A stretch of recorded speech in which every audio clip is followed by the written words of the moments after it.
Shalom Bapak Ibu, selamat beribadah, selamat bertemu, salam sehat selalu.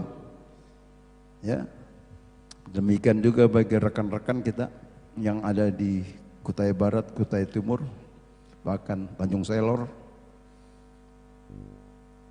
Salam sejahtera selalu bagi semua kalian yang berada di bawah pembinaan GB Balikpapan Baru. Dan bagi keluarga-keluarga yang berada di rumah, saya percaya kalian sungguh-sungguh mempersiapkan diri sebagai di dalam ibadah. Mengikuti dari awal sampai akhir. Mari kita akan dengarkan firman Tuhan.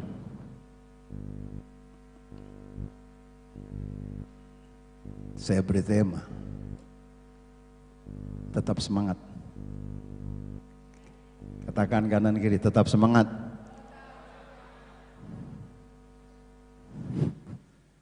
Sekali lagi, 1, 2, 3. Ya. Kenapa diberi tema ini? Karena melalui kesaksian-kesaksian dari rekan-rekan kita dalam doa fajar, saya merenungkan kesaksian-kesaksian mereka dan menjadi rema bagi saya. Sehingga dikit banyaknya apa yang menjadi kesaksian mereka itu juga menjadi berkat bagi saudara yang hadir pagi hari ini. Amin. Karena dari kesaksian Parori, bagaimana dalam 1 Tesalonika pasal 5, ya, karena hari Tuhan itu akan datang seperti apa? Pencuri. Kalau orang merasa aman-aman saja, damai-damai saja, tiba-tiba dia datang membinasakan. Tetapi karena kita ini anak-anak siang, anak-anak terang, ya, maka ayat-ayat selanjutnya berkata, pada hari Tuhan itu datang, kita ini sedang berjaga-jaga, kita sadar, katakan sadar, sadar, siuman, bukan tertidur seperti 5 anak darah yang bodoh, 5 anak darah yang pintar. Bapak Ibu Saudara sekalian, jemaat yang sampai hari ini mau datang beribadah engkau, 5 anak darah yang pintar, yang bijak, meresponi. Karena kalau hari Tuhan datang sebagai pencuri, yang didapati, saudara baca nanti ayat 8, 9, 10. Mereka yang sedang berbaju sirahkan iman dan kasih, berketopongkan pengharapan dan keselamatan. Mereka yang berjaga-jaga adalah mereka yang hidup sebagai anak-anak terang. Mereka adalah anak-anak terang, bukan anak-anak siang, bukan anak-anak malam, anak-anak kegelapan. Sebabnya kesaksiannya di tengah keadaan COVID-19 ini, perusahaan dari Pak Rory berkata semua karyawan dari staf sampai bawahan harus vaksin 19. Harus divaksin COVID-19. Padahal ada pendosa berkata, jangan pernah mau terima karena pernyataan Tuhan. Vaksin dari Cina. Saya ngomong sama anak saya Karis. Oh ya betul, vaksin dari Cina itu adalah disumbang oleh Bill Gates. Dananya sebagai donatur kuat. Siapakah Bill Gates? Sangat mengerikan. Dananya dibantu oleh Bill Gates, vaksin dari Cina. Dan pernyataan anak Tuhan pendosa tidak berkata, Tuhan mengatakan jangan pernah sentuh, jangan pernah mau. Dalam keadaan kebimbangan, keraguan, ayah khawatir, perusahaan menginstruksikan harus vaksin. Wah, harus. Jawab anaknya gimana? Aduh, Erwanto bilang lagi bersaksi, aduh, kita ini kalau mau bilang sudah kena, sebenarnya kita ini sudah kena COVID-19, sudah kena corona, sudah kena kita ini. Wabah tuh kanan kiri di mana-mana. Orang tumbang. Ya, apalagi kerjanya beliau adalah melayani masyarakat, antar dan jemput. Setiap kali habis doa pagi sudah ada yang kontak harus dijemput. Bayangkan, kalau mau kena sudah kena, tapi tidak kena-kena. Saudara kanan kiri katakan, saudara tidak kena-kena. Ngomong kanan kiri, tidak kena-kena. Virusnya ada di kanan kiri nih. Nah, kena-kena, kau akan lihat tumbang sebelah 1000 sebelah sini, 10.000 sebelah kananmu, kau akan tetap memandang. Amin, amin. Terus Pak John Bosco bilang, aduh kita punya vaksin. Orang Kristen takut, kita sudah punya vaksin. Apakah vaksin itu? Doa, pujian dan penyembahan firman Tuhan. Yakin gak engkau? Yakin gak? Orang yang sedang mengalami himpitan masalah, persoalan, penderitaan yang terus menerus, yang tidak pernah henti-hentinya, pasti akan mengalami degradasi semangat, penurunan daya tahan tubuh, sehingga tidak semangat, tidak bisa buat apa-apa, tidak mampu. Apalagi di tengah keadaan COVID-19 ini, di era pandemi ini, semangatnya seperti mau rontok, sudah tidak ada gairah, ambruk.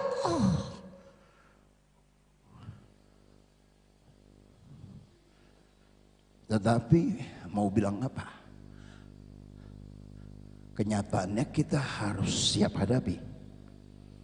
Kenyataannya kita tidak bisa lari, kita harus siap hadapi, dan kita harus jalani keadaan, situasi, kondisi yang sesulit apapun dalam hidup ini, apapun yang akan terjadi, karena kita tidak tahu sampai kapan dia berhenti. Di malam saya dengar Menteri Riset dan Energi Bambang Brojonegoro, vaksin tuh punya masa daya tahan, jadi juga bisa expired. Dan saya dengar lagi di TV ada tulisan di bawah, 20 orang disuntik vaksin mati.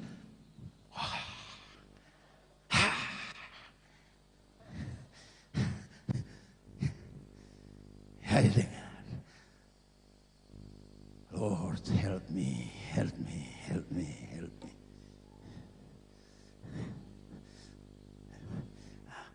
Tapi apapun yang terjadi, kita harus siap hadapi, kita harus siap jalani.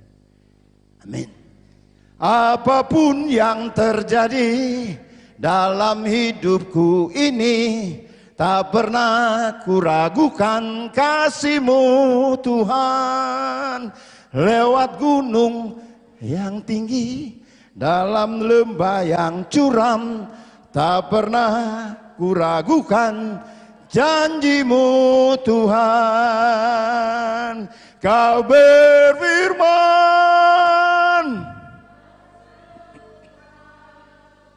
Kau bersabda,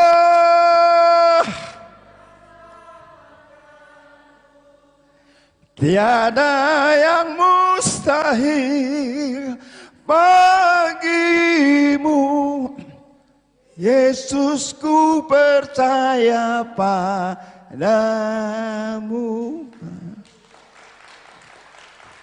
Amin. Tepuk tangan yang kuat.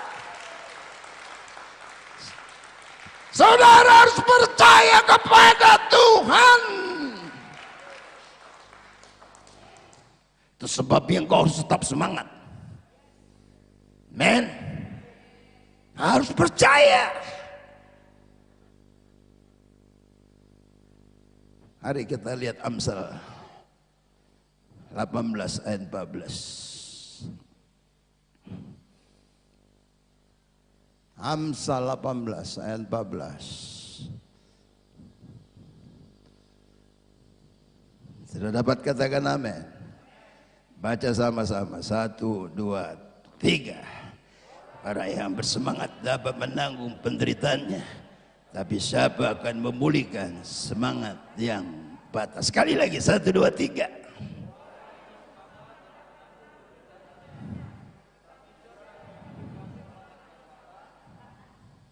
Perhatikan betul-betul ayat ini. Hanya orang yang semangat yang dapat menanggung apa? Katakan kanan kiri, hanya orang semangat yang dapat menanggung penderitaan. Ngomong, lihat kanan kiri, jangan lihat saya. Saya tidak makan orang. Hanya orang yang semangat, yang mampu, ya, dapat menanggung penderitaannya. Jadi kalau kita renungkan sungguh-sungguh, ya. Saya sering kirim WA di grup kaum pria. Semangat pagi, umat kerajaan Allah. Semangat hari Minggu, semangat melayani, semangat ibadah. Maupun dia atau hari Senin, semangat pagi. Biar malam pun aja sekirim, semangat pagi.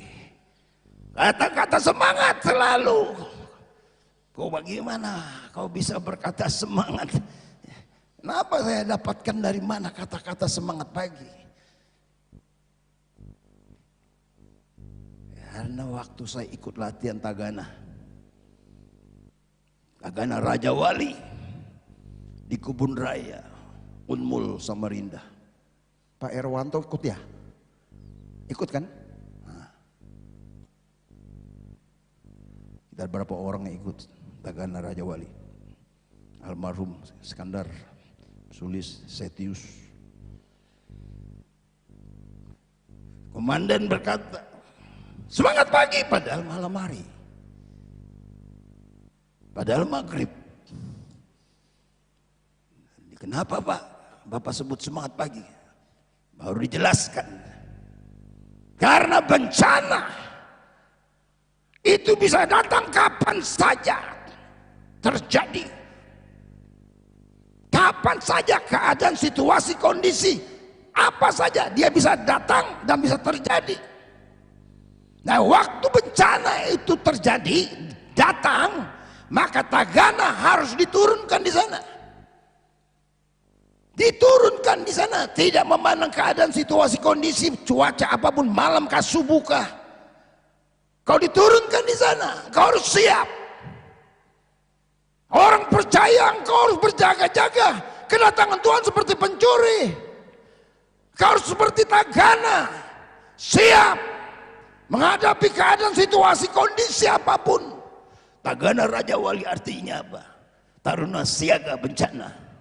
Harus sigap menghadapi bencana-bencana. Tsunami kah? Banjir bandang kah? Malapetaka yang besar, yang bersifat bencana nasional. Tagana harus turun di sana dan dilatih begitu rupa. Jangan menolong orang kalau kamu belum makan. Kamu harus makan kenyang, baru kamu bisa tolong orang. Kamu lemas, kamu udah makan, mau tolong orang tenggelam, kamu sama-sama tenggelam. Dipeluk orang, kamu gak ada kekuatan. Jadi kau harus kuat, fisikmu harus kau jaga. Amin.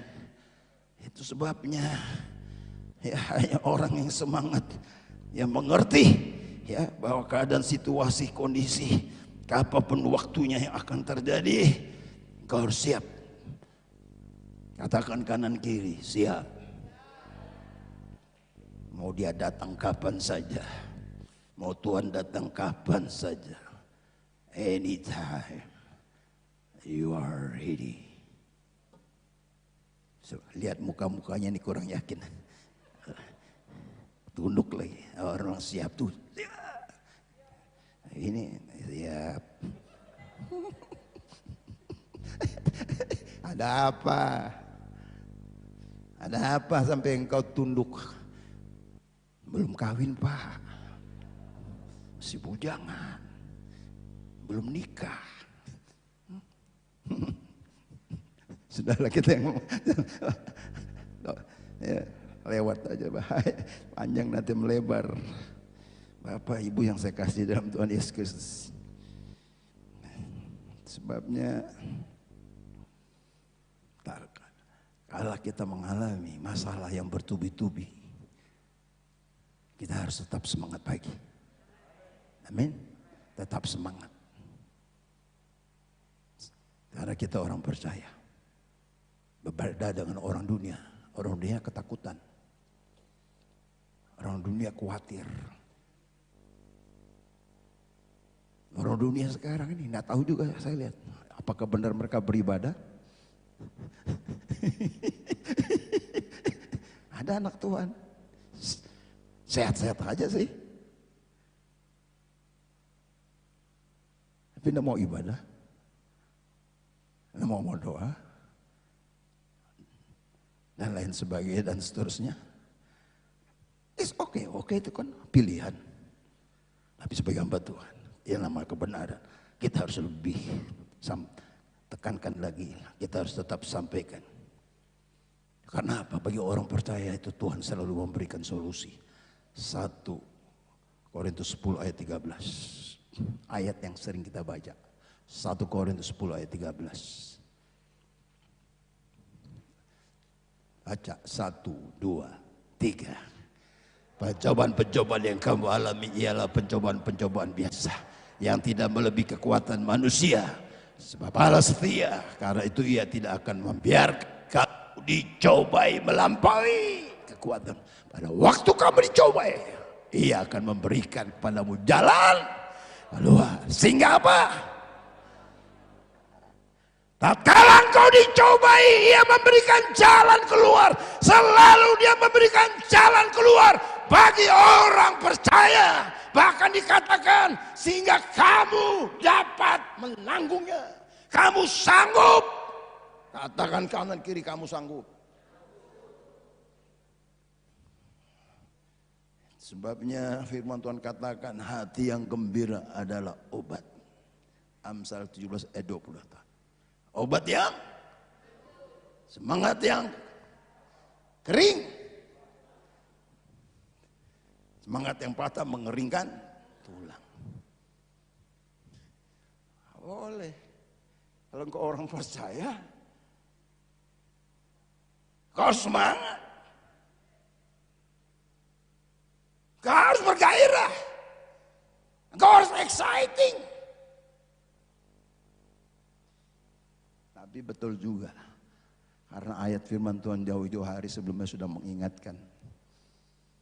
Ya, hati yang gembira adalah obat yang semangat yang patah mengeringkan. Amsal 24 ayat 10. Kenapa? 1, 2, 3. Jika engkau tawar hati pada masa kesesakan. Kenapa? Tawar hati karena kecil kekuatan, tidak ada semangat, lembek, lemah, tidak berdaya. Sebabnya diingatkan hanya orang-orang yang bersemangatlah yang dapat menanggung penderitaan. Mengapa? Karena orang yang semangat itu optimis. Dia punya pengharapan di dalam Yesus. Pengharapanku hanya Yesus saja. Nah itu. Kau baca terus nanti 1 Tesalonika pasal 5, 8, 9, 10. Jawabannya itu.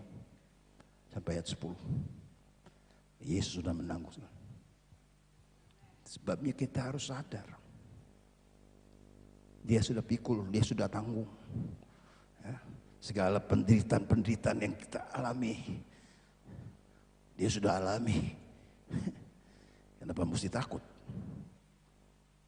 Bahkan Tuhan katakan dalam Roma 8 ayat 18, penderitaan yang kamu alami zaman sekarang ini tidak sebanding dengan kemuliaan akan diberikan pada masa. Roma 8 ayat 18.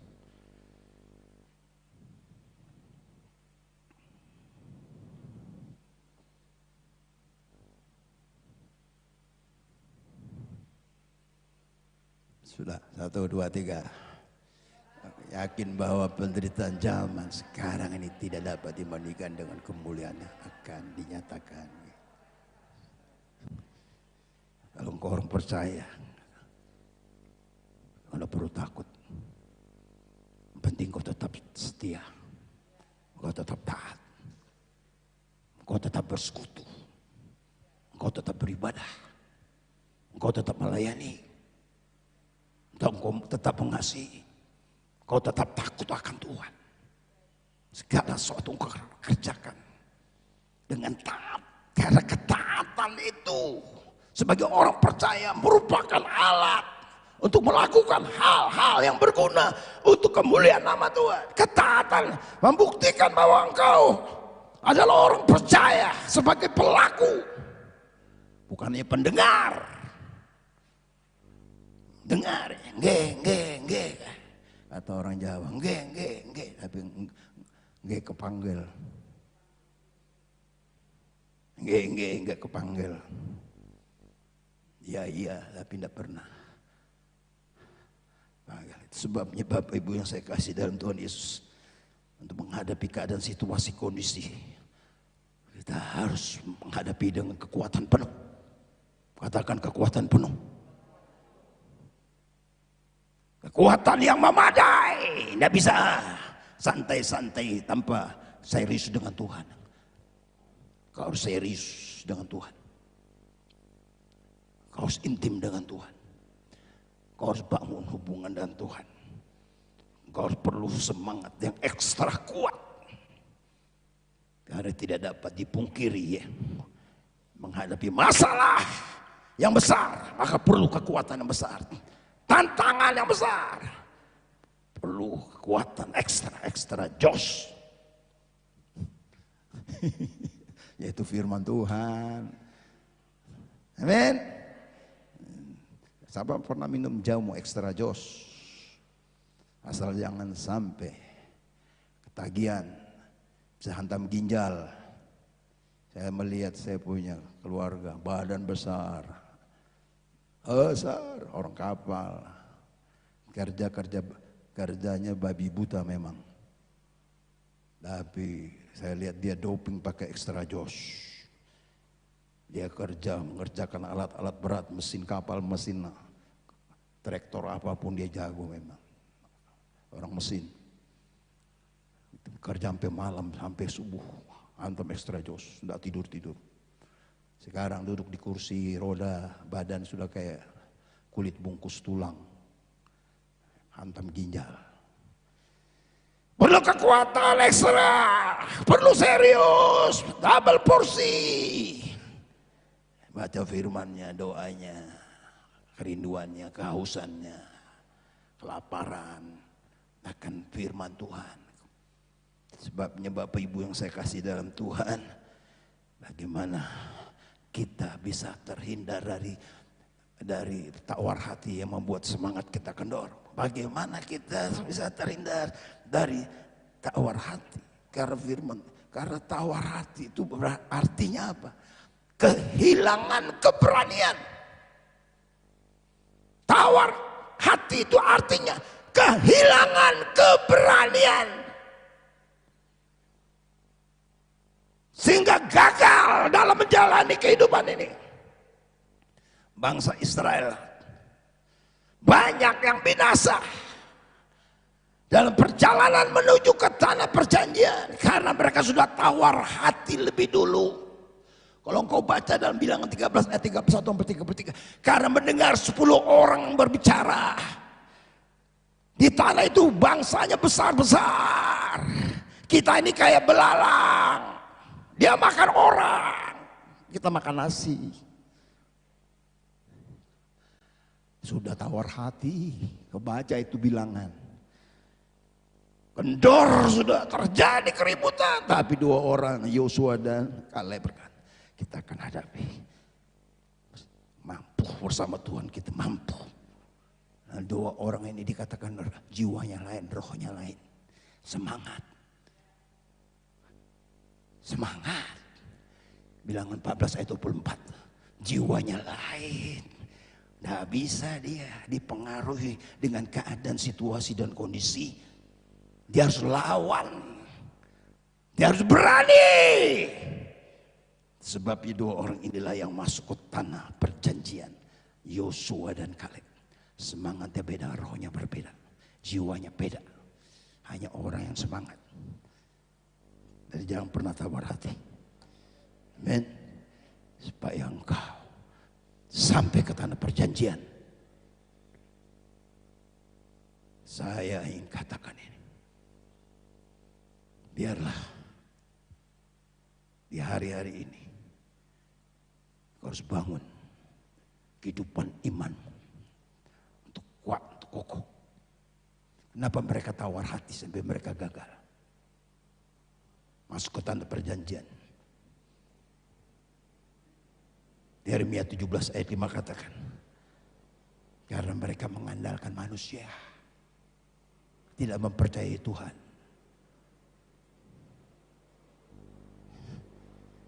Yeremia 17 katakan, terkutuklah, ayat 5, orang yang mengandalkan manusia, yang mengandalkan kekuatannya sendiri dan menjauh dari Tuhan. Jauh dari Tuhan. 10 Ibrani 10:25, janganlah kau menjauhkan diri dari pertemuan-pertemuan ibadah seperti yang dibiasakan oleh beberapa orang. Padahal di rumah, tapi bisa kena COVID. Di rumah, sudah jaga diri, kena COVID. Dari mana masuknya? Orang kaya, rumah besar kayak sana, punya mobil banyak, tapi kaget, kok dia bisa kena COVID?